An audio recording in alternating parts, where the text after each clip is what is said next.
Are you sure you want to do this? As far as this critic is concerned, there are two perfect Alien movies. The first one from 1979, directed by Ridley Scott, and the badass James Cameron sequel from 1986.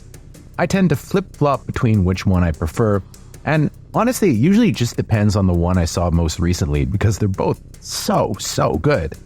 I would say that each film is probably ranks among the most perfectly conceived and executed blockbusters of all time. The sequels, though, well, as everybody knows, those are very much a mixed bag at best. There have been interesting ones, like David Fincher's Alien 3, which I still think is a little bit underrated.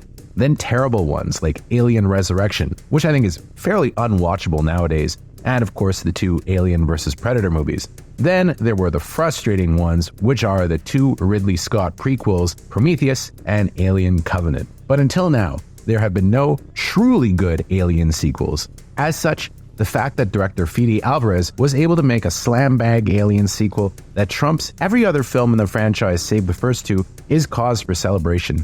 Yet it does suffer from the fact that its director was perhaps hampered in his effort to make a lean and mean Alien movie with an ill-advised directive to connect the film to Ridley Scott's Prometheus and Alien Covenant, which leaves the film feeling like it's 75% kick-ass and 25% space bioengineering nonsense. So in this one, seeking to escape their grim fate as indentured workers for Weyland-Yutani on a lifeless rock, a group of young colonists scavenge an abandoned space station, only to discover a terrifying secret that threatens to pick them off one by one, or worse. And can you guess what the secret is? So I have to say, in this case, the good far outweighs the bad by a large margin. One thing that Alvarez does that none of the other films in the franchise have done so far is that it effectively conveys just how hopeless life is in the future alien world that we're seeing here. Perhaps we'll get more of this in Noah Hawley's upcoming Alien prequel TV series, but as far as the films go, this is really unique. Our young crew is shown to be comprised of more or less orphans whose parents all expired due to the terrible working conditions they toiled in and have left their offspring little more than indentured servants. Our heroine, Kaylee Spaney's Rain, is one such victim of the heartless company, with only her malfunctioning synthetic brother, David Johnson's Andy, left to keep her company. In the movie, she falls in with a crew of scavengers led by an old flame, Archie Renault's Tyler, who wants to provide a better life for his younger sister, Isabella Merced's Kay. He thinks he stumbled upon a can't-lose scheme where they can salvage life pods from a derelict station, but he needs Andy's tech to get the job done, leading to an alliance with Rain. Of course, it doesn't take long for them to arrive on the space station and find themselves at the mercy of facehuggers and xenomorphs. And I gotta say, the action in this is brutal, with Fede Alvarez making it one of the goriest Alien movies ever made. In fact, I think it's much gorier than the first movie, and a heck of a lot gorier than the second film.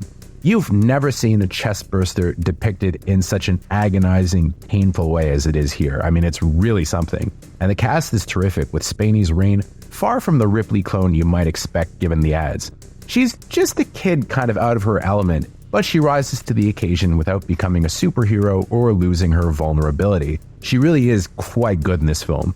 The same thing more or less goes for Renault's Tyler, who could have been depicted as a slimy crook, but he has pure intentions and also sports a heroic streak, making him a believable partner for Rain. Poor Isabella Merced, though. She makes a huge impression in this movie, but boy, do they put her through the physical ringer more than anyone else in the movie, with a lot of the movie's biggest scare moments involving her. There are some pretty gnarly ones here, folks. But of the cast, the one who very nearly walks away with the movie is David Johnson as Andy. Initially a simple and sweet robot, he gets an upgrade on the space station and has to wrestle with two battling sets of programming, with him kind of a cross between Ian Holmes' cold-blooded Ash from Alien and Lance Henriksen's much more kindly Bishop from Aliens. It's a heck of a performance, and he and Spaney deliver what could go down as iconic franchise performances, but are also kind of doing their own thing without copying anybody else. The movie also benefits from superb cinematography by Gallo Olivares, which is very much in the vein of the original Alien. Benjamin Wallfish's score also is the best we've gotten in the franchise since James Horner's take on Aliens. Really, the soundtrack in this movie is great. Alas, with Alien Romulus being packed with so much awesomeness, it's a real drag when clunkier elements that seem lifted from another movie or perhaps another director get worked in.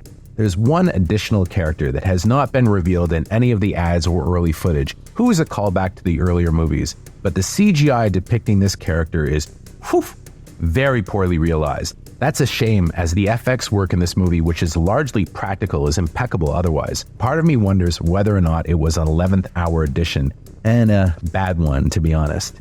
As soon as you see this character introduced, you're going to immediately know what I'm referring to, and I bet this is going to be the one element of the movie that it's going to be attacked for. There's also far more continuity with Prometheus and Alien Covenant than expected, with it feeling like producer Ridley Scott still has a lot of say over how the franchise proceeds. It feels like a bit of a distraction from an otherwise excellent Alien movie, and the big downside of this, as somebody who actually didn't mind the prequels, is that towards the end, the xenomorphs we all love watching, kill people, feels secondary in favor of another threat which seems lifted out of one of the prequels. These added-on elements make Alien Romulus a lot more of a mixed bag than you'd think, but I hesitate to put any of the blame on Fede Alvarez. When he's allowed to do his own thing, which seems to be the case for about 3/4 of the movie, it's one of the best Alien movies ever. But he's shoehorned in with a bunch of tacked-on mythology that really makes the movie start to suffer. At any rate, it's still probably the third best movie of the franchise, and hopefully it leads to more movies set in this world from Alvarez, who really does seem like a natural successor to Ridley Scott and James Cameron as far as the series goes. Only thing, though, is that I hope that if he gets to do a follow-up to this one, it is pure Alvarez without him having to incorporate any of Ridley's ideas, which, great of a director as he is, I kind of want to see Alvarez take the ball with this one, because he really seems to know exactly how to make an Alien movie, and it's these added-on elements that make it a lot clunkier than it should be. Even still, I give it a very strong 7 out of 10, and you know what? I mean, it's an Alien movie, so I'm going to watch this at least a few more times, probably this summer. So, go see it in theaters, you'll have a blast.